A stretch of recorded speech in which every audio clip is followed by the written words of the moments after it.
The most enduring legacy of America's most ruthless dynasty was not built by a Wall Street predator, but by a quiet intellectual who read 81 books a year. He erected a castle with 250 rooms, built a personal railway to nowhere, and bought up 125,000 acres of land just to own the horizon.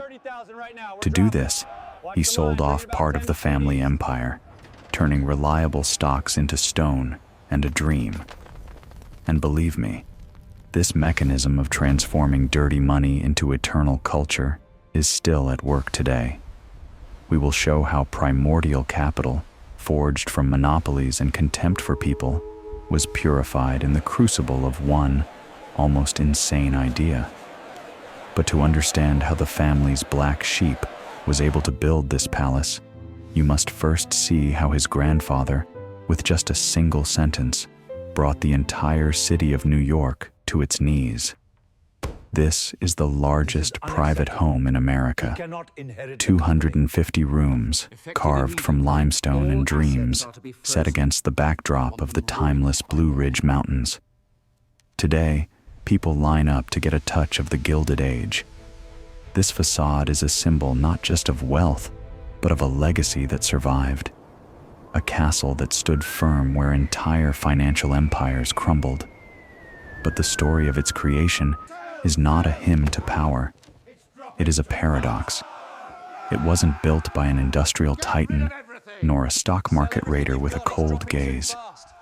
Its creator was interested in neither steel, nor steam, nor hostile takeovers. Archival photographs show us a quiet, almost shy young man with a book in his hands. His name was George Washington Vanderbilt.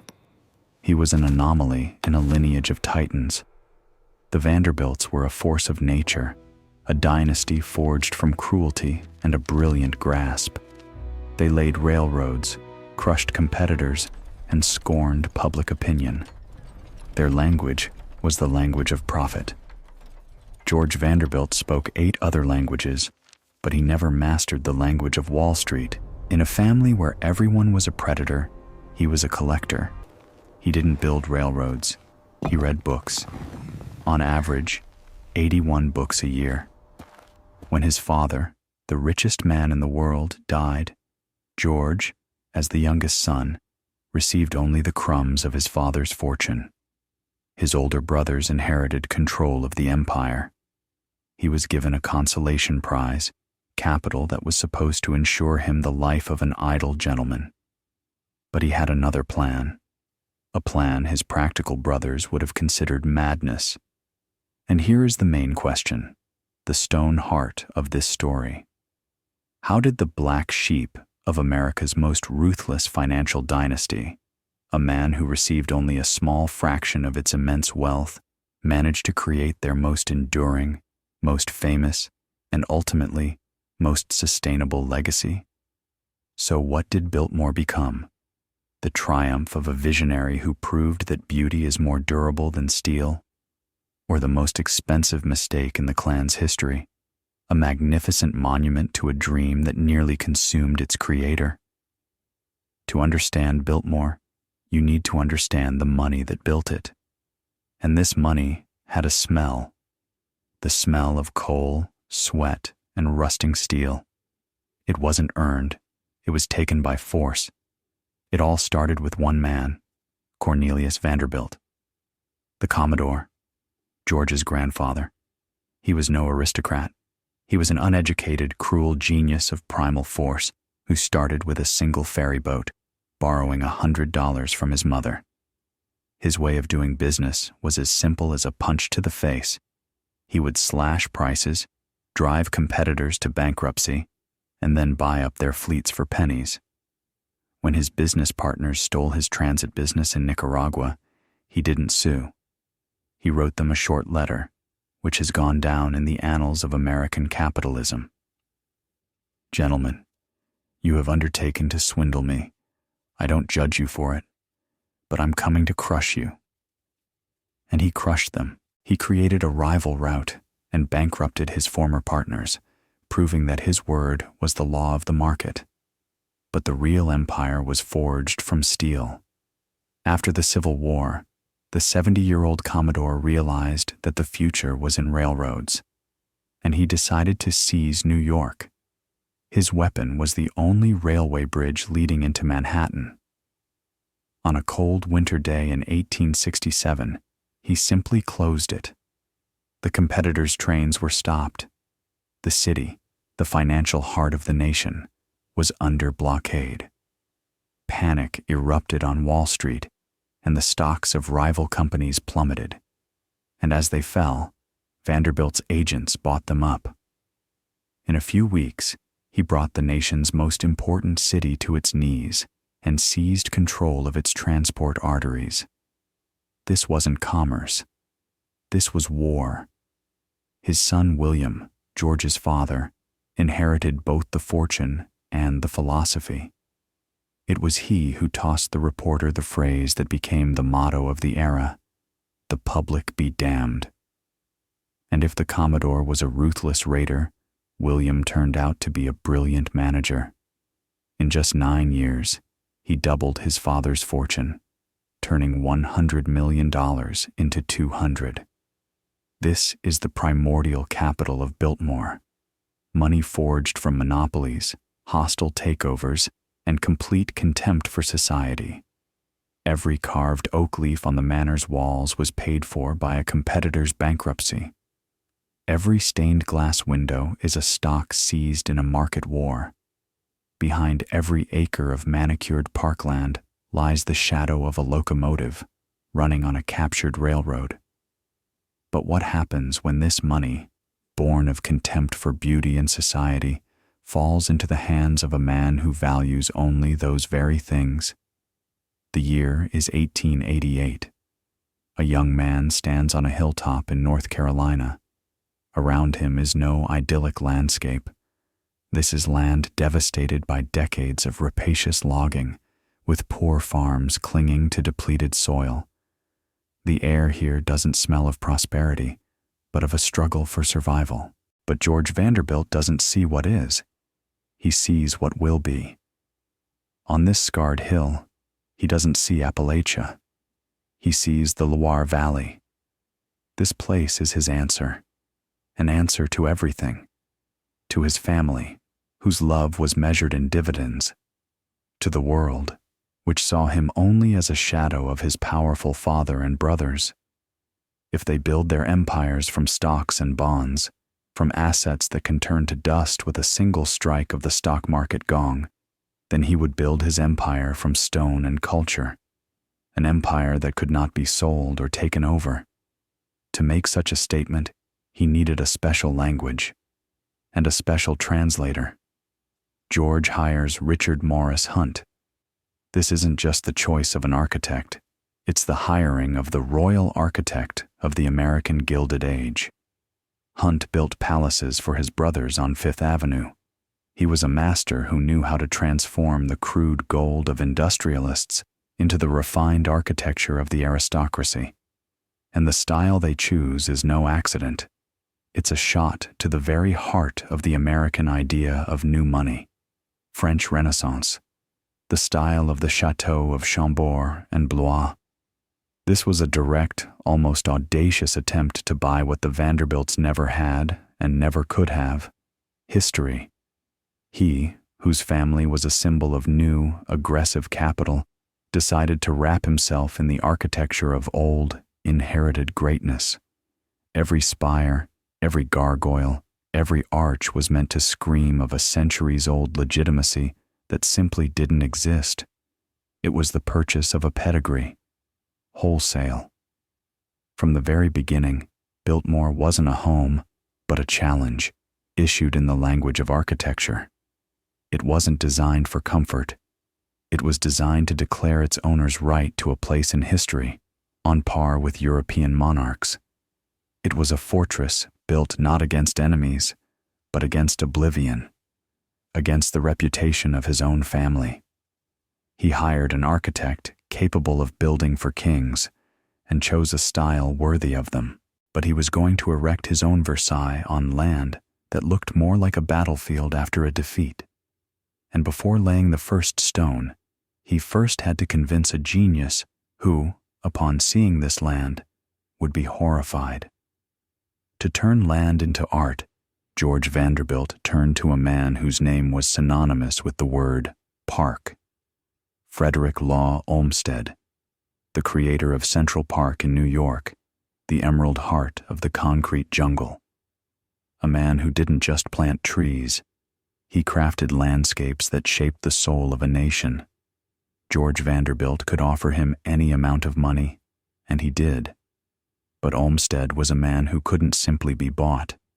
He was an artist, and his canvas was the earth. And what he saw in Asheville wasn't a canvas. It was a scar. The elderly master, accustomed to the grandeur of nature, was horrified. He saw not potential, but an ecological catastrophe. Logged-out slopes where the skeletons of trees jutted from the earth. Depleted soil, unable to hold water. He saw land that screamed of decades of abuse. To create a park here, in his opinion, would be a deception. It would be like putting a pretty stamp on a coffin. His answer was brief. No. For George, this was the first real blow. His money, capable of buying everything from castles to politicians, proved powerless against the principles of one man. Anyone else in his position would have hired a more compliant designer. But Vanderbilt didn't just want a garden. He needed a genius. And he realized that he was facing not just a stubborn old man, but a guardian of the land, who needed not to be hired, but converted. What happened next wasn't a contract negotiation. It was an intellectual duel. Instead of a checkbook, Vanderbilt offered an idea so bold, so utopian, that it forced Olmsted to reconsider everything. George told him, "I'm not asking you to mask this catastrophe. I'm asking you to heal it." He spoke not of lawns and flower beds, but of reviving an entire ecosystem. He offered Olmsted something more than the largest private garden in America. He offered him the chance to create the country's first scientific managed forest, an open-air laboratory where it could be proven that man was capable not only of destroying nature, but of restoring it. The battle was won, not with money, but with the power of an idea. Olmsted saw that the young heir wasn't just another tycoon looking to stroke his ego. He was a visionary whose dream was even bigger than his own. He agreed. The vision was found. The genius was convinced. But a dream of this magnitude isn't built from ideas alone. It's built from stone, steel, and wood. And to deliver thousands of tons of it all to the top of a lonely hill, Vanderbilt had to do what his family did best: build a railroad. But this railroad didn't lead to a port or a city. It led to nowhere. The Vanderbilt name was synonymous with railroad. They were the veins of steel through which the blood of the American economy flowed, the arteries of commerce that connected a nation and made their family the wealthiest in the world. Every railroad tie laid by the Commodore was a step toward domination. But George Vanderbilt was about to build a different kind of railroad, a road that led to no city, no port, no industrial center, a road to nowhere. Asheville, at the end of the 19th century, was a backwater. There were no quarries or sawmills of the necessary scale. There was no infrastructure capable of handling Biltmore's appetite. The dream of a castle collided with mud and gravity. How do you deliver thousands of tons of Indiana limestone? How do you transport train cars of Italian marble, French roof tiles, and precious oak to the top of a hill accessible only by a country lane? And so, George did what was in his blood, what had made his family the most powerful in America. He built a railroad, a private 3-mile spur, a serpent of iron and wood that branched off the main line and crept upward to the foot of his dream. $50,000, a colossal sum for the time, were spent before a single stone was laid. This was the first shocking example of how the project began to devour money. His father's and grandfather's railroads connected cities to generate profit. This spur connected reality to fantasy in order to pour capital into it. This was not a commercial route. It was a private artery built for the sole purpose of feeding a construction project that was already threatening to become a financial black hole. Every hammer strike on a rail spike was an echo of the family business, but turned completely on its head. This railroad didn't make money. It burned it. Every train car arriving at the foot of Biltmore was another portion of an inheritance being turned into stone and mortar. The iron serpent fulfilled its purpose. The stone began to flow like a river. But after the stone came the people. 1,000 men who needed a place to live, eat, and sleep. And on the site of this future paradise, a temporary town sprang up, one that would soon earn its own grim name. On the wounded land at the foot of the growing castle, a town arose. It appeared as if overnight, a town of wood and smoke, filled with the clang of hammers and shouts in dozens of languages. More than 1,000 workers converged here to build one man's dream. It was an army gathered from all corners of the world, 60 skilled stonemasons from Europe, whose hands knew the language of stone. Their chisels transformed lifeless blocks into gargoyles and angels. There were local farmers, whose fields had become too poor to feed their families. For them, the construction was a chance at survival. There were also black workers, who were paid less than the others, but who performed the hardest labor, hauling stones and mixing mortar under the scorching sun. Vanderbilt named the settlement Buckingham, trying to give it an air of English nobility. But the workers, living in cramped barracks, in filth and crowded conditions, quickly gave it their own, more honest name: Hell's Half-Acre. It was a world of sharp contrast, one you wouldn't see in the official photographs. Up on the hill, the architect, Richard Morris Hunt, in fine leather gloves, reviewed exquisite blueprints sent from Paris. And down below, in Hell's Half-Acre, people lived in conditions not much different from the Middle Ages. George Vanderbilt dreamed of creating a utopia, a self-sufficient estate where art and nature would merge in harmony. But the foundation of this utopia was laid with sweat and hardship. Every perfectly fitted stone in the wall represents hours of back-breaking labor. Behind the elegance of every architectural element lay the harsh reality of daily life for thousands of people. This was a battle not only with stone and gravity, but also with the deep social contradictions of the era. The Gilded Age was built on this paradox: unprecedented luxury for some, paid for by the grueling labor of others. And Biltmore, with all its refinement, was the most vivid example of it. The walls grew. The castle slowly rose from the chaos of the construction site, like a stone leviathan. It seemed that the will of one man and the labor of 1,000 others could overcome anything. But then, disaster struck, and fire revealed just how fragile even the most expensive dream can be. At the heart of any construction site, there is a sacred place, a place where chaos is turned into order and raw material is given a soul. For Biltmore, this was the woodworking shop.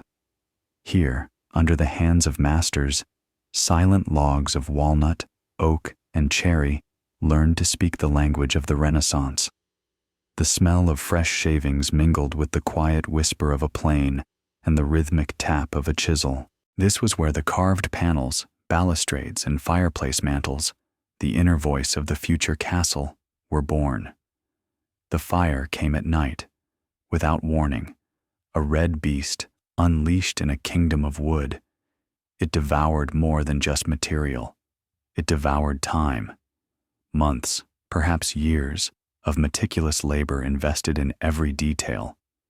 Priceless carved panels, ready for installation, were reduced to charred remains. Unique blueprints, sent from Hunt's workshop, burned to ashes. Pieces that masters had toiled over for weeks vanished into the roaring flames in mere minutes. Morning found silence and the smell of defeat on the ashes.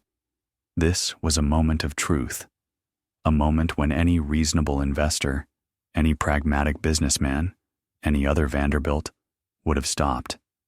They would have calculated the losses and perhaps abandoned a project that seemed cursed. The dream was beautiful, but now it was covered in ash. But George Vanderbilt was no pragmatist. His response was immediate and absolute. He didn't count his losses. He started counting how much more it would take to fix everything. He didn't just order the workshop to be rebuilt. He ordered the efforts to be doubled, to triple the expenses, if necessary. This fire became the project's baptism by fire. It transformed George Vanderbilt from a client into a fanatic of his own idea. For him, this was no longer a construction project. It was a war against chaos, against fate, against the very matter that refused to bend to his will. He proved to everyone, and above all, to himself, that his persistence was unyielding, almost maniacal. He defeated the fire. He proved that his will could not be broken. But this victory came at a price, written not in ash, but in the ink of accounting ledgers. The dream was saved, but its creator now stood on the edge of a financial abyss. The Vanderbilt empire had its own law of gravity.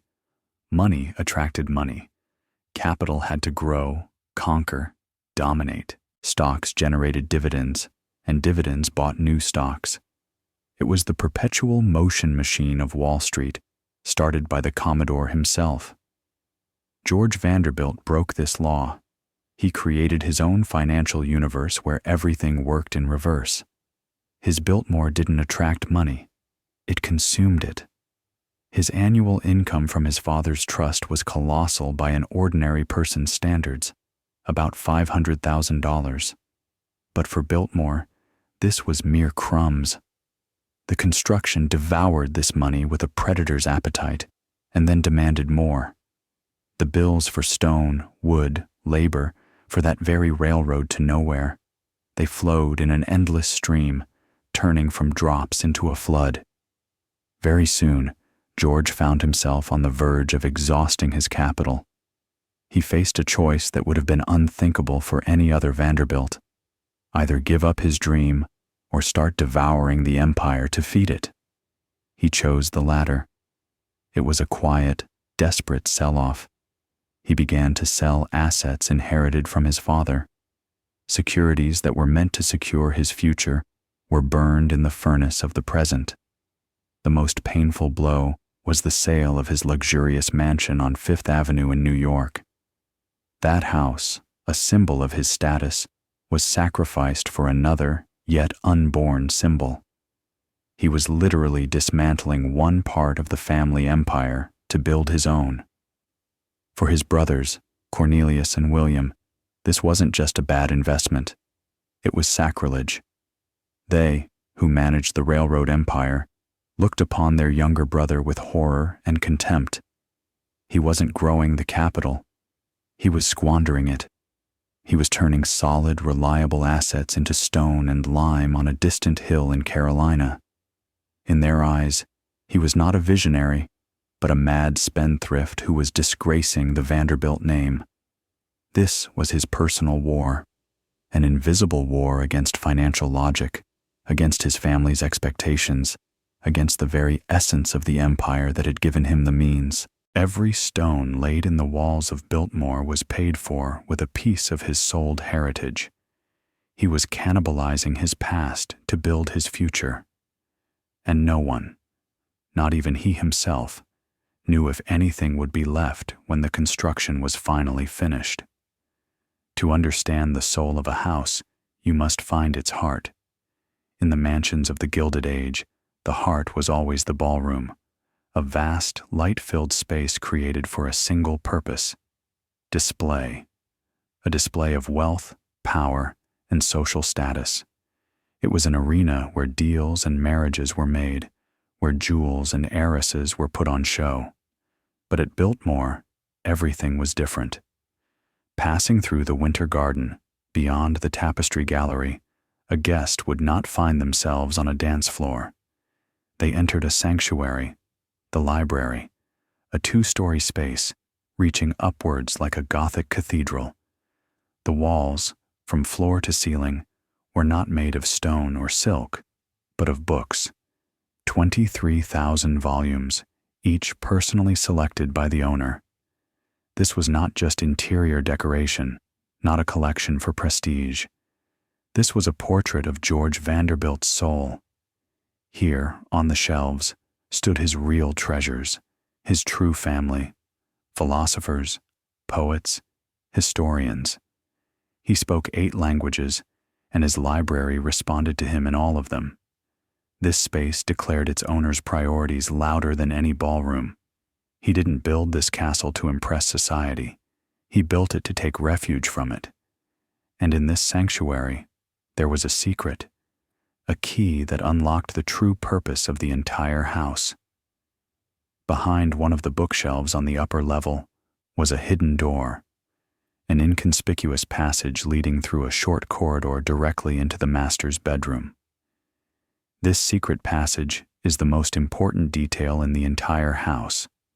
It tells us everything. Biltmore was not a social venue. It was not an entertainment machine.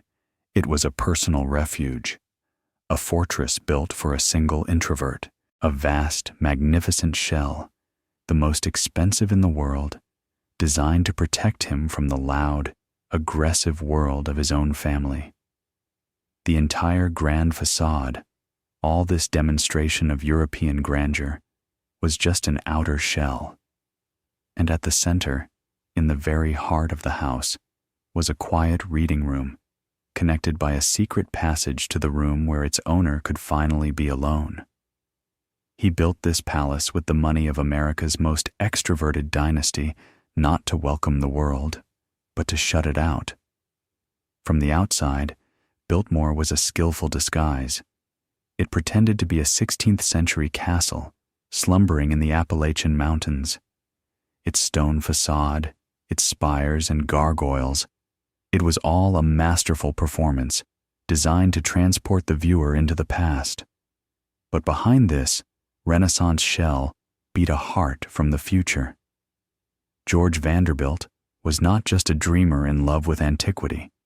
He was obsessed with progress. And under the guise of an old castle, he built the most modern house in the world.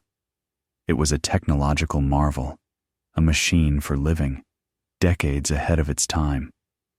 Go down to the basement, and you won't find a medieval dungeon, but a temple of engineering thought. Here, hidden from the guests' eyes, is an indoor swimming pool holding 70,000 gallons. But the real miracle was what lay beneath the water: underwater lighting. In an era when the electric light bulb itself was a novelty, Vanderbilt illuminated his pool from within. Nearby, 2 bowling alleys, mechanized and flawless. The house was equipped with the latest Otis elevators, gliding silently between floors. But the elevators were not just for people. In the kitchen, or rather, the 3 kitchens, a whole system of service elevators operated to deliver dishes quickly to the dining room. And where did all this power come from?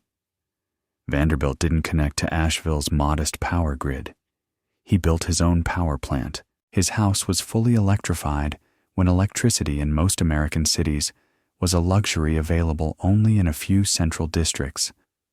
Thomas Edison, the father of electricity, was one of the first guests at Biltmore, and he was undoubtedly impressed. A complex communication system was laid within the walls. An internal telephone network connected the rooms long before the telephone became commonplace. A forced air ventilation and central heating system maintained a comfortable temperature in 250 rooms. cold storage rooms, a bakery, a laundry. This was not just a house, but an autonomous city, running on the cutting-edge technology of its time. This paradox is the heart of Biltmore's engineering genius. George Vanderbilt used the most modern inventions of the 19th century to live with maximum comfort in the setting of the 16th. He was not just a humanities-loving aesthete. He was a visionary technocrat who understood that true luxury is not only beauty, but also flawless functionality. He hid a machine of the future inside a castle from the past. When the castle was almost complete, George Vanderbilt faced a final and largest problem. His house was a work of art. But what's the use of a masterpiece if it hangs on a dirty, unkempt wall? The view from Biltmore's windows looked out onto the same wounded land he had seen on his first day. Clear-cut forests, abandoned farms, traces of human poverty.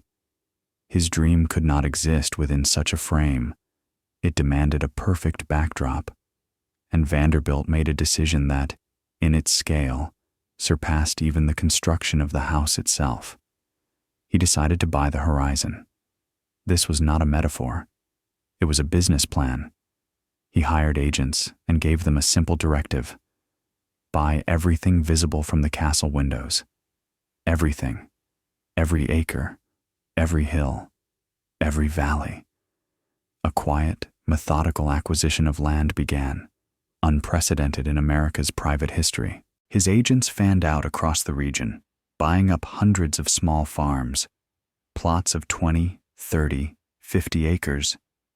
This was land that had fed the same families for generations, land that held their homes, their graves, their past, and their future. For many farmers, Vanderbilt's offer was a salvation. Their land was depleted, their harvests meager. The money offered by the wealthy northerner gave them a chance at a new life. But for others, it was the end of their world. They didn't want to leave. They clung to their land, to the only way of life they had ever known. But how could one resist a man whose pockets seemed bottomless? Gradually, parcel by parcel, Vanderbilt assembled his empire of land. 125,000 acres, 506 square kilometers, an area almost 8 times the size of Manhattan. He became the sole owner of an entire landscape. And then, the second phase began, the clearing of the territory.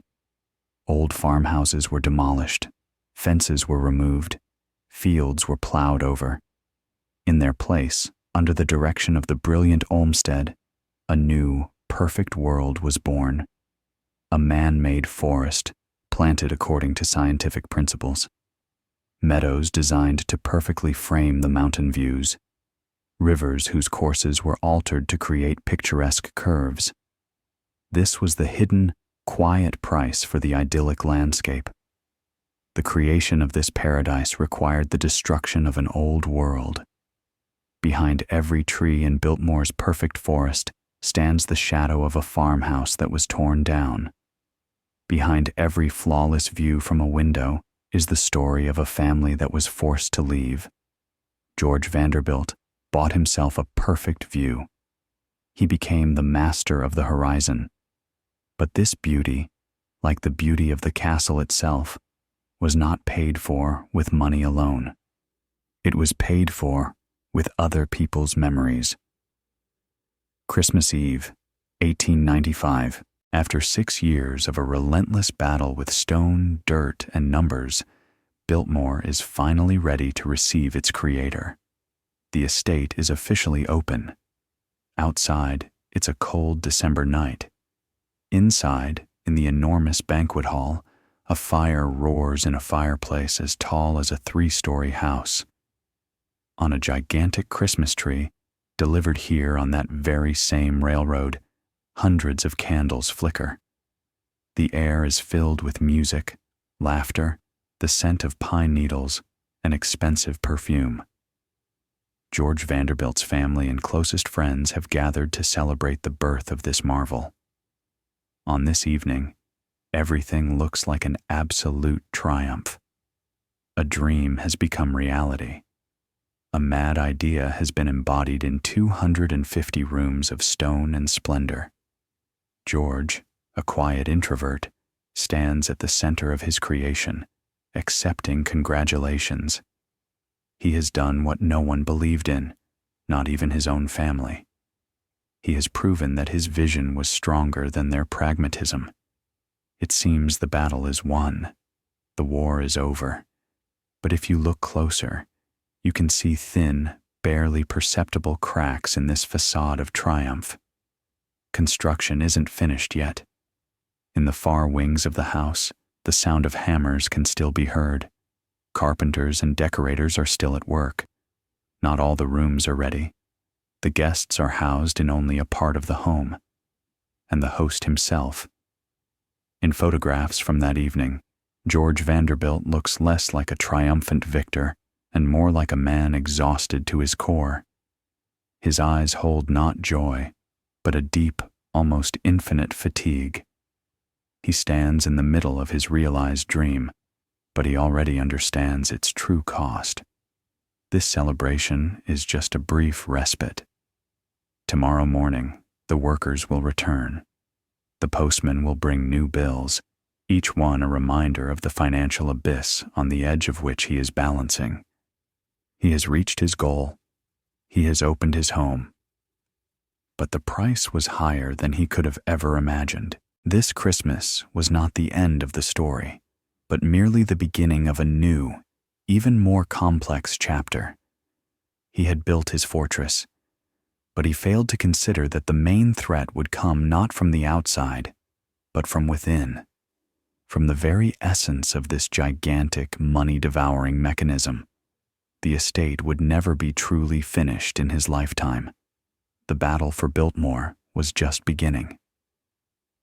Biltmore was designed as the most perfect engine of hospitality in America, but its heart, its master, was a man who valued solitude above all else. This paradox defined life within the castle's walls. From the outside, it all looked like a fairy tale. Biltmore's guest book read like a brief history of the American elite. Presidents William McKinley and Theodore Roosevelt walked through these gardens. Writers Henry James and Edith Wharton held conversations in the library. Inventor Thomas Edison marveled at the technological wonders hidden in the basements.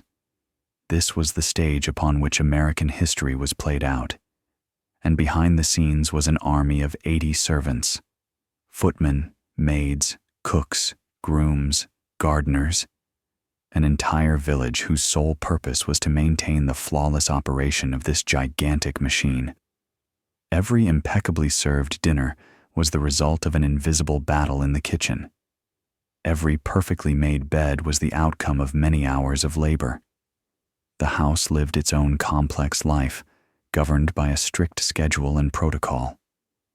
In 1900, in one of Biltmore's bedrooms, Cornelia was born, the only daughter of George and his wife, Edith. It seemed this was the future, the heiress for whom this kingdom of stone and dreams was built. She was the princess of this castle. Her playground was hundreds of rooms and thousands of acres of forest. But behind the glittering facade lay a different reality.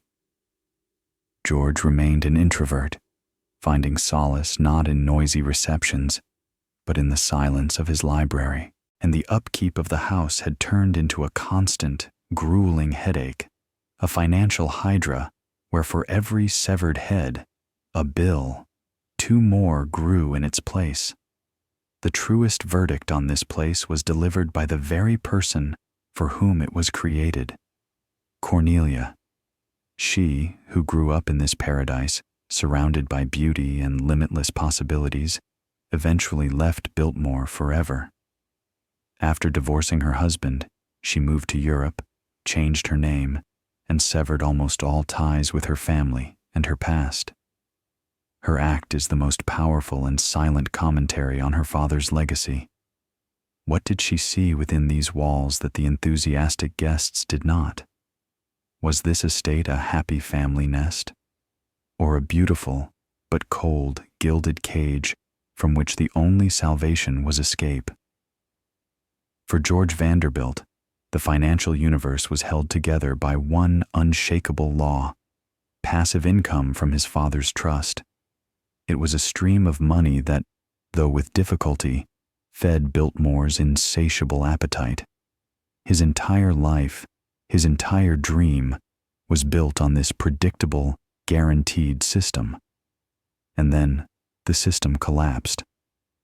In 1913, the United States government delivered a blow that shook the foundations of the Vanderbilt world. The federal income tax was introduced. For the first time in history, passive income was no longer sacrosanct. The government reached out its hand and took its share. For George, it was a catastrophe. The financial model, which was already stretched to its limit, now cracked. The cash flow that fed his estate began to dry up. But fate was preparing a second, far more devastating blow. A year later, in March of 1914, George Vanderbilt, while in Washington, fell ill. The diagnosis was common: appendicitis. The surgery was considered routine, but complications arose afterward, and a few days later, the dreamer who built a castle to live in forever died. He was only 51 years old. His death was sudden, senseless, almost absurd. He didn't have time to fully enjoy his creation. He didn't have time to create a long-term plan for its survival. He was simply gone. His body was brought to Biltmore by private train on the very same railroad he had built for stone. Now, it carried its creator one last time. His death didn't just end a life. It broke the will that single-handedly supported this colossal structure. He left his wife, Edith, with a young daughter, a gigantic estate that was impossible to maintain, and a collapsed financial system. The dreamer was gone. But the dream remained, huge, beautiful, and exorbitantly expensive. Overnight, Biltmore transformed from a triumph into a curse, from a masterpiece into an unbearable burden. Without its creator, without his will and his money, the castle was doomed. A widow, left alone in the middle of a sinking kingdom. Edith Vanderbilt was not a financier. She was a socialite, a wife, and a mother. But after her husband's death, she had to become a savior. And the decision she made was an act of no less genius than the construction of the castle itself. She understood she couldn't save everything. 125,000 acres was an unbearable burden. So she decided to sacrifice the land to save the house. But this was no mere sell-off. She approached the federal government and sold it 87,000 acres of land at an incredibly low price. With this single stroke of a pen, she did two things. First, she shed the financial ballast that was pulling the estate to the bottom. And second, and most importantly, she immortalized another, less visible dream of her husband's, the dream of scientific forestry. This sold land became the core of the Pisgah National Forest, the first of its kind in America. She saved George's legacy by giving it to the nation. But even trimmed down, the estate continued to bleed money. The Great Depression arrived, and then daughter Cornelia and her husband, British aristocrat John Cecil, took a step that for the Vanderbilts was unthinkable, almost humiliating. To pay the taxes and maintain the house, they decided to open it to the public. In 1930, the doors of Biltmore swung open to paying tourists. The most private, most personal fortress in America became a tourist attraction. And here lies the ultimate irony of this whole story. The dream of the impractical George Vanderbilt, the most extravagant, most insane expenditure of capital in the family's history, turned out to be their most stable and enduring asset. His brothers' railroad empires, their steel mills, their Wall Street stocks, all of it was eventually sold, absorbed, dissolved into history. But Biltmore survived. Today, it still belongs to the descendants of George Vanderbilt. It is not a museum frozen in time. It is a thriving enterprise, with a winery, hotels, and restaurants, and it pays for itself. The final paradox of Biltmore is that it endured not as a monument to wealth, but as a monument to an almost irrational obsession with beauty. It survived because one unbending will transformed dirty, aggressive money into something more, into art, into nature, into a legacy, into something eternal.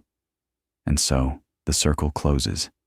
Money forged from cruelty and contempt was purified in the crucible of a single dream to become a heritage built not on power over people, but on harmony with stone, books, and the forest. But what, in the end, proved more durable? The steel of a railroad empire that subdued a nation, or the stone of a castle built against all logic? And what should be considered true wealth? The capital you can count, or the dream for which you are willing to lose everything? This story has no single answer, so we would be happy to read your opinion in the comments. If these reflections resonate with you, subscribing and leaving a like is the best way to show us we're on the right track.